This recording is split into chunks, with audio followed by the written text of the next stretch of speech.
Pastor Aaron Wheeler Sr. has enjoyed a diverse career. Pastor Wheeler is a community leader with a vast experience in civil rights and prevention of gang violence. He is the co-founder and president of the Aaron Wheeler Group here in Virginia Beach, which is a company dedicated to community enhancement through unique human relations, diversity education, and special marketing. He is also the chairman of the Lighthouse Project, a ministry to reduce family and gang violence. Considered an expert on street gangs, he has served as a consultant on an HBO documentary that the subject and authored a study on gangs in rural America. Pastor Wheeler was appointed chairman of the Ohio Civil Rights Commission by Republican Governor Bob Taft in September of 2000. He served for 8 years in that position, an unprecedented amount of time, energizing civil rights workers and investigators with his motivational speeches. Pastor Wheeler was awarded the NAACP National Award of Merit by Dr. Benjamin Hooks, and Detroit Mayor Coleman Young presented him with the key to the city for his contributions to positive change in the business community.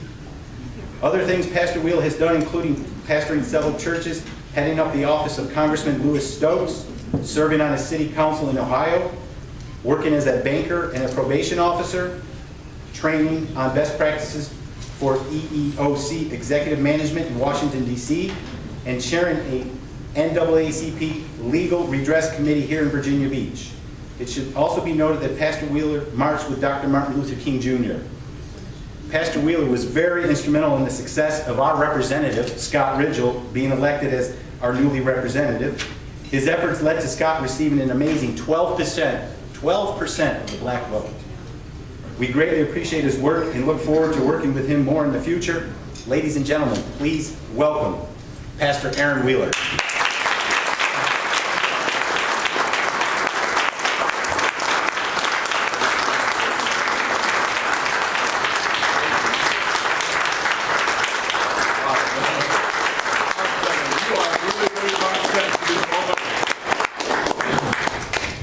Thank you so much. God bless each and every one of you. You know, it's good to get up in the morning. I got up this morning and I was going to jump out of bed. But I realized I was 63 going on 64. And if you're like me, you have to sit on the side of the bed for a moment to figure out what direction you're going to go in. But it was good just to get up. It's good to be here, and I'm very thankful to Ken and this wonderful club of which I am a member. I want to say hello to my good friend Terry Ridgell.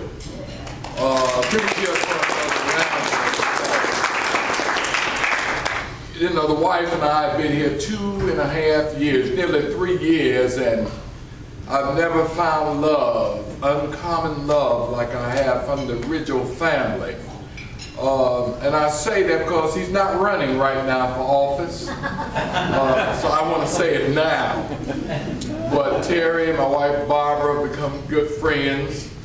And I'm thankful to God for our friendship and relationship. And I'm with them till God called me home. Same with the Women's Republican Club here. I never sat at a table full of women. I had the privilege, man, of speaking with them a few weeks ago, and we got off the path for some reason, and we started talking about juicy fruit love. Now, I don't know how I got the juicy fruit love, 5 minutes of sweetness, and then it's gone. And, oh, I know what it was. It was close to Valentine's Day. That's what it was. And I'm telling you, I had to find my way out because these women are something else. I thought when they get older, they get a little laid back, but not this group. But I'm very thankful for them and the leadership of Sister Knight. Brother Patrick Sawyer, who has gone with me to some of the churches here recently. Where you at, Brother Patrick? Okay, I don't see very well. But, oh, there he is. And he's been helping a lot of churches, and I see the other school board members, and I appreciate the outreach that you're doing. Outstanding. Give me the school board a round of applause.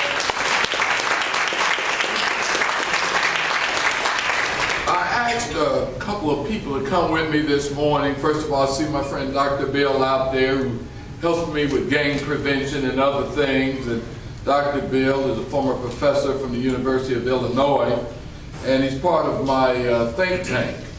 The Aaron Wheeler Group deals with intelligence. We deal with the mind. We're a mind engineering company. We want people to start thinking positive and not negative. We live so you think as so are you. You think positive, you'll be positive. And we got to get people to do that and stay away from negative people. Because the negative people is like a virus. It'll get you down. Stay around positive people and smile. Because the smile is universal. Everybody knows what a smile is. Even if you're feeling bad, smile, your day will be better. Can I get an amen out there? Amen. This is on video, so I can't take it back once I say it. Then there's a distinguished attorney that moved in town that's helping us with a movement to help save children and do other things. And Sister Kimberly, you want to raise your hand? We're glad you moved here from Kansas. Can we get her around? I know God just keeps sending all these wonderful people into our office to help us out. And then I have my team out here, and it's a wonderful team, quite diverse. Megan, who's a graduate student at Regent University. Trey is a graduate student at Regent University. And also, he was in that singing piece. What was that called? American Idol. American Idol. He was on American Idol, and he can sing. Yeah, can he sing, ladies? Oh, I tell you. Trey, we sure wish you could sing. This early. You ought to hear him sing. He can sing now. But anyway, then we got Richard Tran.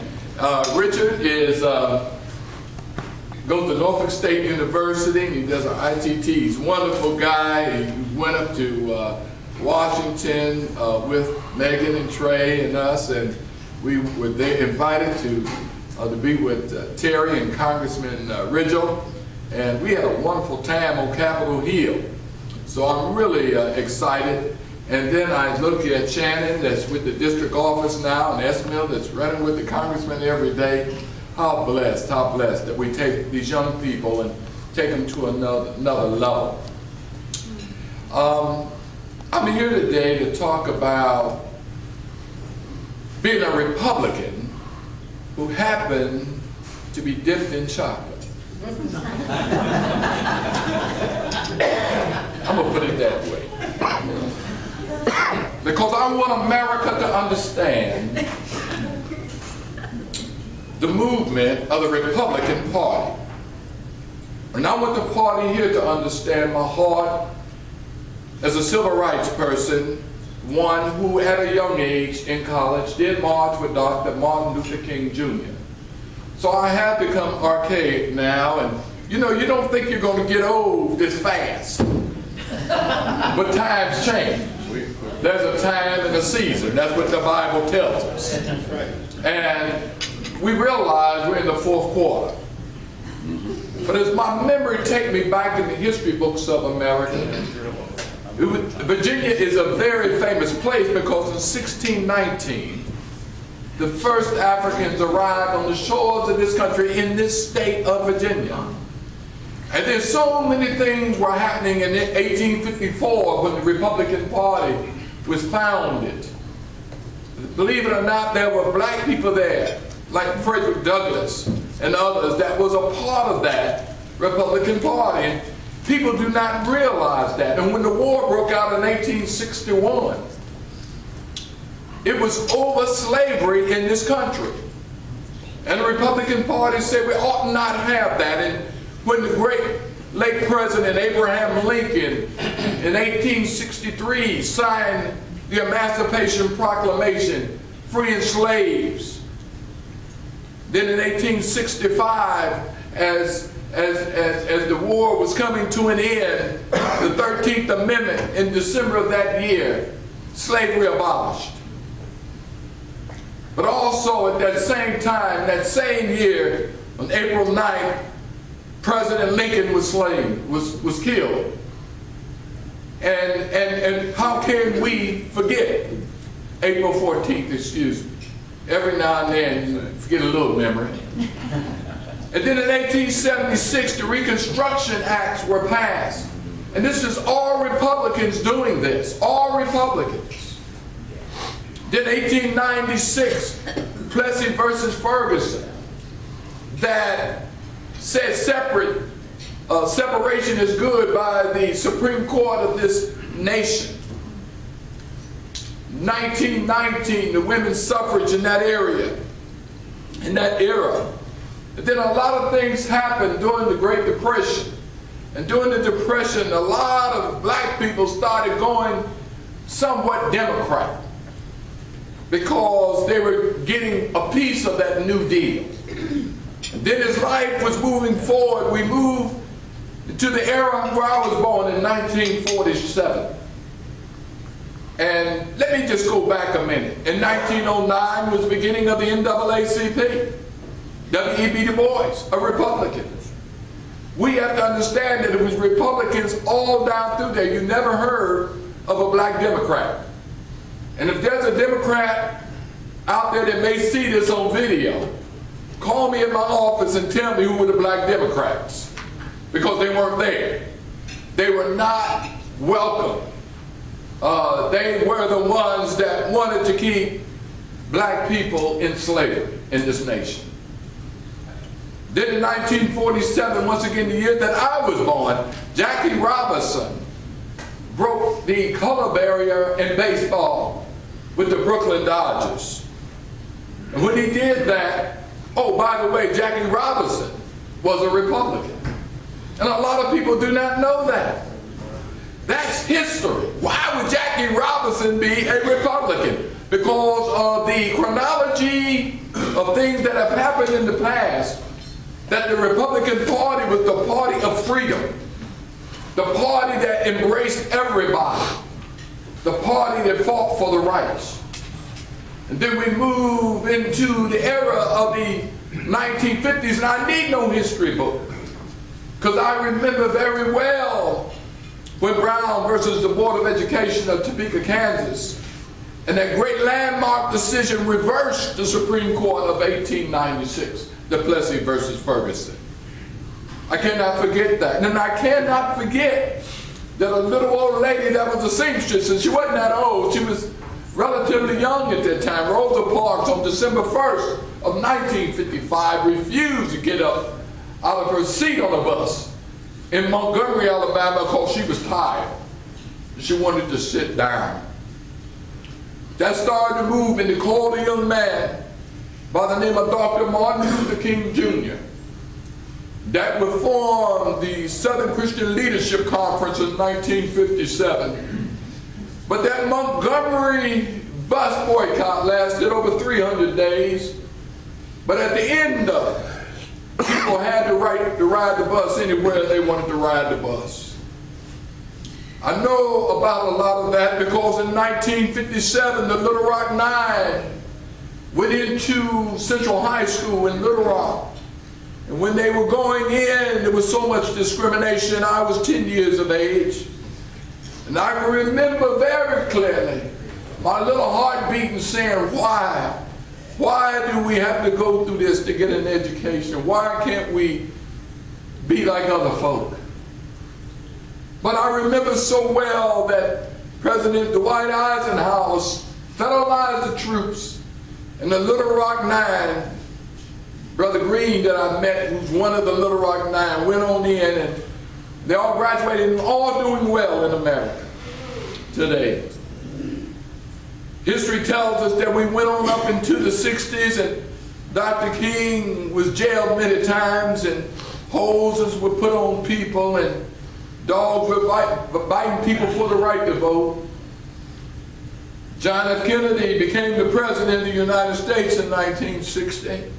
And the thing about that was that people do not know, and history is not revealed to many, especially in the community of color, that John F. Kennedy, when he was a senator, he voted against the civil rights bills. People need to understand that.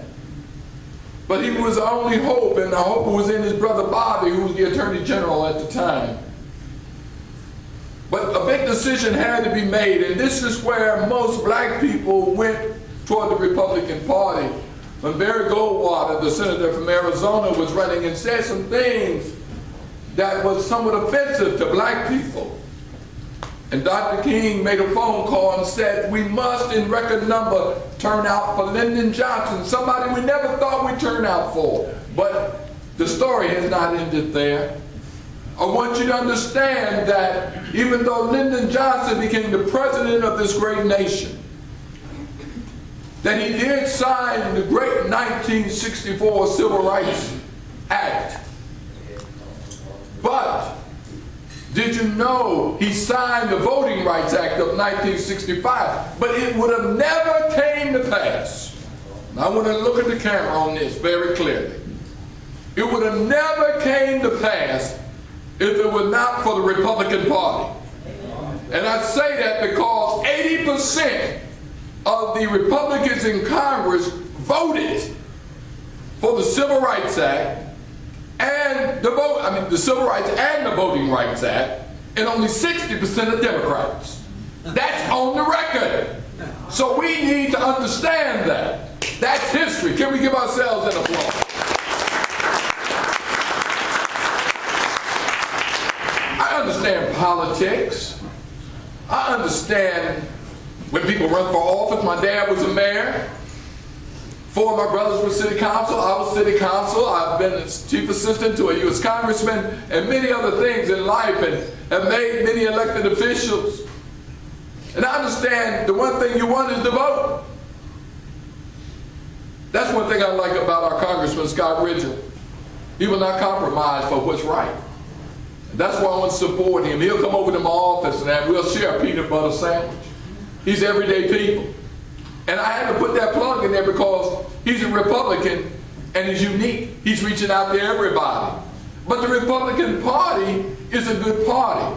But every now and then you'll find some people in it that want to take it a different direction. But as a whole, we have been the party of everybody. As president, as our former president, Ronald Reagan said, the party of the Big Ten. We just got to include everybody. So as we move on now into this time, I'm going to change the page from civil rights. But you need to know that President Nixon also signed Executive Order 11246. That allowed minorities and women and others to participate in government on contracts, that they can get a percentage of the contracts, but you never hear about that. And then I would ask, you know, I was a Democrat. I switched out because I was part of the movement and the hype of Democrats, but then I asked, the only thing the Democrats wanted from us was our vote. And then the Republican Party, my good friend, Governor Bob Taft of Ohio, good man, who asked me after 9/11, called me that night of 9/11 and said, Pastor Wheeler, I want you to give a message to the state of Ohio tomorrow morning. Would you be willing to do that?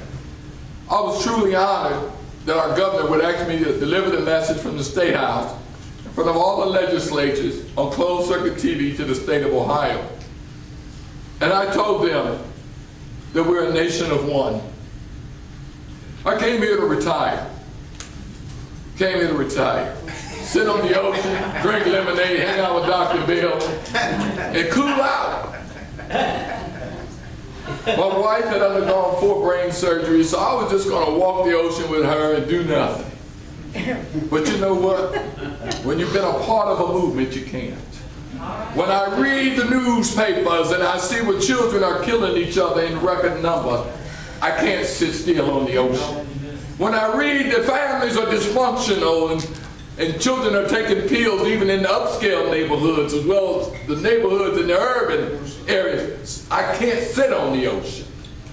That as I'm in the 4th quarter of my life, I got to do something, to leave something where we can all come together.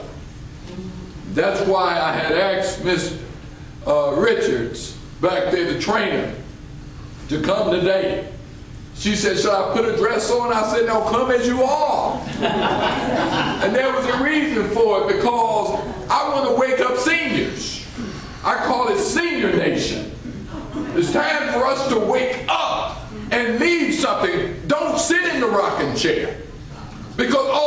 rocking chair do is go back and forth, but it doesn't move.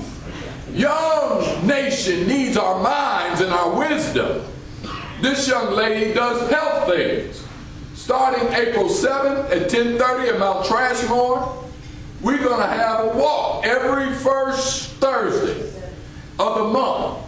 And we're going to walk around Mount Trashmore. We're going to do calisthenics because many of us are diabetic. And we're going to live again. Woo! Thank you. Quit talking about how bad your back is and you get on and make it. We're going to come alive because America needs us. Our children are crying out to us, just like they were to Moses in the wilderness. And we ought to do something before we leave this earth.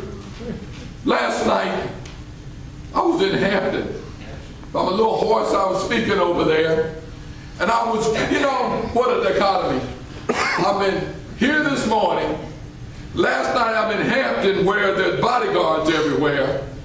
I'm at a club called, what was that club called, Megan? Club Twist. Club Twist. Can you see me at Club Twist? I'm at Club Twist last night, lights are dark. I can't hardly find my way, thank God for GPS. And, because I called my wife and said I'm lost. I don't know where I'm at. But I'm going in there, there's about 75 gangbangers. They had invited me because they wanted to talk to me. And the guy sitting next to me had a guy standing behind him looking mean and evil like this. That was his bodyguard. And I went to shake his hand. He didn't want to shake my hand. I said, son, shake my hand. And he finally put his hand out, but I could have broke his little hand because, you know, I'm old school. And, you know, we know how to pull up weeds without gloves on. Am I right about it? They don't know about that stuff. Thank you so much. Thank God for help. Amen. I'm almost done. Bear with me. But I was at Club Twist, and a young man asked me, say, well, Reverend, they invited you to speak to us. Why are you here? I said, I'm here, son, because I love you. I said, don't you know it's Friday night? He said, yes, sir. Now, these are tough guys. He said, this is a guy that just got up and said he has shot several people, and he only looked 20-something years, 21 years old. He had a teardrop under his eye. You know, teardrop means you kill somebody. And he wanted to know why was I there. I said, it's Friday night. I'm supposed to be home with my wife eating catfish. I said, I drove through that tunnel, through this traffic, to get here to tell you I love you. I said, all preachers aren't bad. And I said, let me tell you something else, son. I'm here because I want you to turn your life around. I want you to make it in all you young people out here. And they embraced me because several more young people got me. So well, Reverend Wheeler's been with us. That's why we invited him. We can trust him. And I told him some history, and I said, it's not supposed to be like this. The Aaron Wheeler group, and I'll be 3 minutes and done. Is that all right, Ken? Take your time, sir. Okay, thank you. Boy, good people treat preachers right.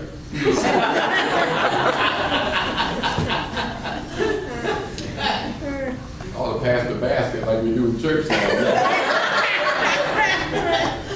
Let me say that the Aaron Wheeler group, we formed that because that's our humanitarian reach out. These kids ought not be dying. Mothers ought not be at home by themselves struggling. I'm tired of these young kids calling women the B word with no disrespect, cap on right and left, don't know what it means. Because we've got to control their minds. Because if we control their minds, we can control their actions. I'm not supposed to be here because drug dealers do not like me. And they like to see me dead. But you know what? I serve a God that sit high and look low, that keeps his arms around me. So no weapon formed against me shall prosper. I want to say to you that we're going to do an expo. I'm a dreamer, but a dream is only a dream unless you act on it.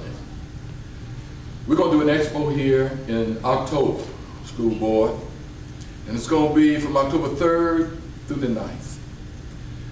I have taken on the convention center. We're going to get at least 10 to 20,000 people through on that Saturday. But on that week, We're going to bring people through. We're going to play Family Feud. And the specialist, is she still here? He's gone. Okay, I meant to call him out. Chris Kettner is going to be our host for the Family Feud, the Bob Barker or whatever. And we're going to do things that week. We're going to do safety things. We're going to do, the walk is going to continue right up there, and then we're going to have New Nation. New Nation is if you're 20 and under. We're going to be taking pictures of children around a conference table. And the children are going to be between the ages of 2 and 4, and that's going to be our poster children. And on it, it's going to say we're more alike than different. New Nation. And it's going to be Vietnamese, African Americans, Asians, Latinos, a little bit of everybody. All these little kids. New Nation. We do not have time to be archaic in the way we think, brothers and sisters, because we're just graveyard travelers passing through. Our time is at hand, and we ought to leave something. On this expo, we're going to have a free clinic so people who do not have health insurance can come through. We're going to have 25, 35 doctors working. We're going to have employment. And I'll go back to my brother Scott, our congressman. I just call him Brother Scott. Our congressman, because he said, I'm running on jobs. We plan to hire more than 200-300 people by that weekend that's going to put people to work. If you put them to work, we can keep people from robbing folk. We're going to do a lot. And the Women's Club, we're one of the first to sign on and say, we're going to support you. Yeah. Now, when you get the women, we're going to win. I